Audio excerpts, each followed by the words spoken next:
One thing that we haven't covered in this course yet, but I think it's very important and something I use almost every time I open up Photoshop is the text tools. So go ahead and start a new composition or a project. Sometimes I say composition. I don't know why I do that. I do a lot of video editing and After Effects work, and it's called a composition in After Effects. And I'm just gonna make the width 1,000, but I'll keep the height lower at like 500. So it's a little bit more of a wider bar. The text tool is a very important tool and it's down here. So you just select that text tool. And the way it works is very similar to how you edit and do text for anything. You have your fonts up here, so you can choose your fonts. I love League Spartan. It's a free font you can find online. It's great.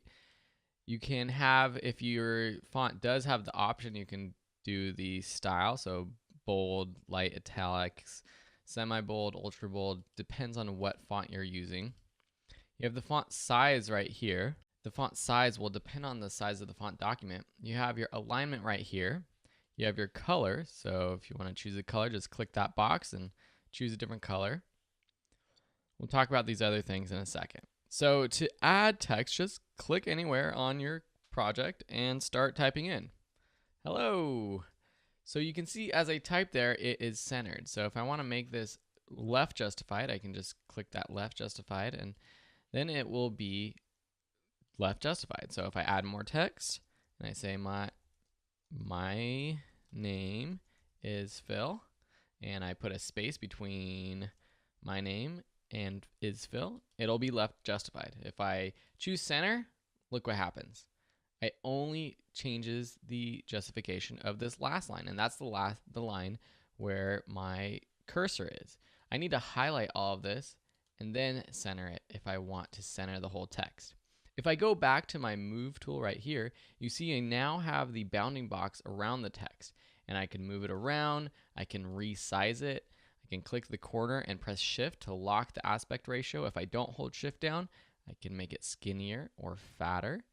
Or if I hold down the option and shift keys, I can increase the size from the center. When you're done moving it around, you'll have to press return on your keyboard or enter if you're on a Mac or enter if you're on a PC. To add new text, well, first to edit this text, you can just go back into your text tool and click within this layer. But to add new text, you'll have to uncheck this text layer over here, get your text layer or tool, and click somewhere else. If you click within here, it will add it to there. So you've got to click somewhere else, new text. And you can see that it uses the same properties that I chose before, which you don't see now, but if I go back to the text tool, I can see them up here. So it uses those properties whenever you set them. So I'm just gonna make these a little bit smaller. Oh, hey, look at that. I could rotate it. And then when you're done, return on the keyboard. And then I'm gonna select this other text and move it right there. So that's how you add text. One other thing before we move on, you can use the text tool to create a bounding box for your text. So basically a text box. So now if I type in here, hello, my name is Phil, it only appears in this box. If I select all of this text by clicking right in the middle of the text and pressing Command A or Control A if you're on a PC, and then adjust the font, which I can do just by clicking and dragging to the left, that's when I can get more of my text on here. And with the box, it automatically creates new lines as you type in your text.